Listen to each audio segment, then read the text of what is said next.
check this out. Got the Tensor 4.2 and the Mentor 3.5. Oh yeah, we're gonna fly some kites today. Got the Synapse, I believe this is the 170. And then the Symphony 2.5 that she's setting up out there. All three of these are Prism kites, and I gotta say I am a big fan. I'm a big fan of Prism kites.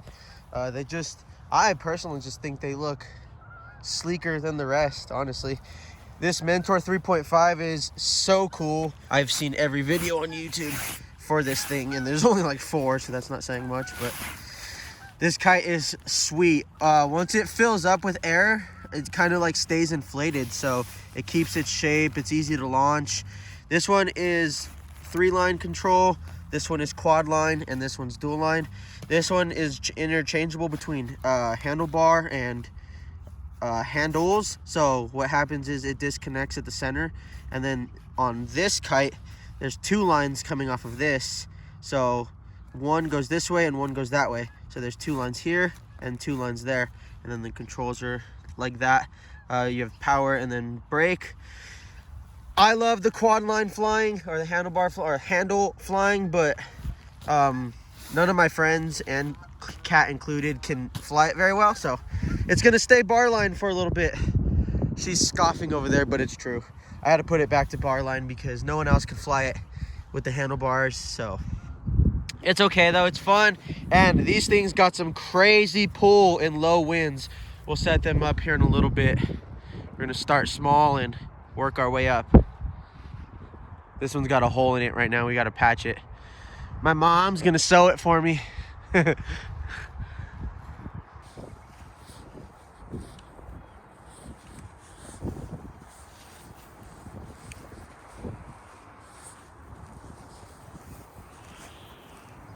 Try that one more time.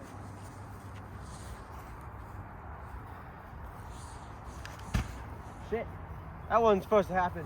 All right, so I go upside down. Oh no. See, that's what you don't want to do. And the kite's gonna deflate, but I have to fix this. This is a safety release, and this is tucked in there a specific way so that it's not an actual knot, but this serves that if you have to actually ditch the kite, all you do is push it forward and this comes undone. It lets go from your wrist. But honestly, it's so easy to accidentally pull this. I totally let go of the kite on accident and it took off on me. So I did have that hard time.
Up to my door ready to fly, and it was dialed in.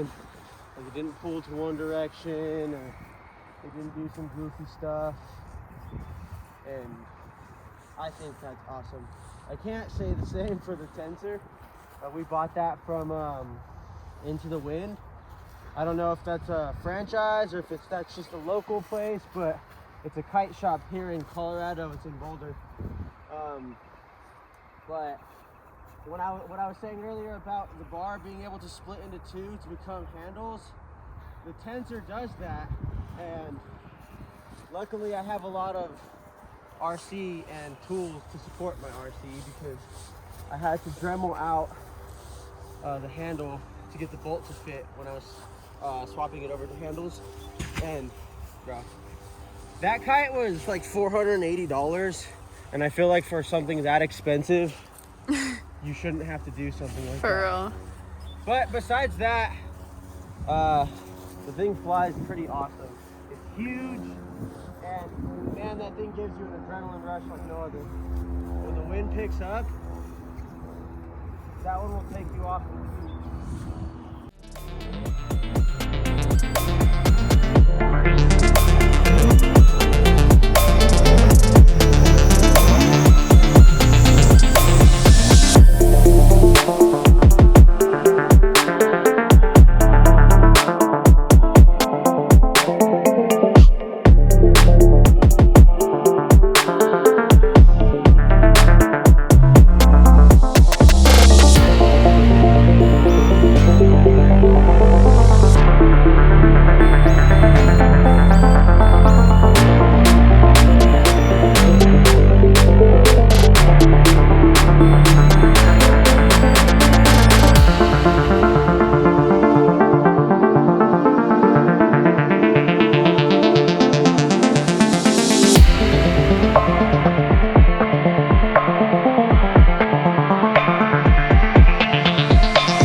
It's choppy, it's all over the place. Trying to find it before we launch the Tensor because that one's a big kite. Woo! Good way to roll your ankle right there. I totally ate shit falling into that hole. For real. Running backwards. Yeah, I was running backwards. I'm gonna walk up to the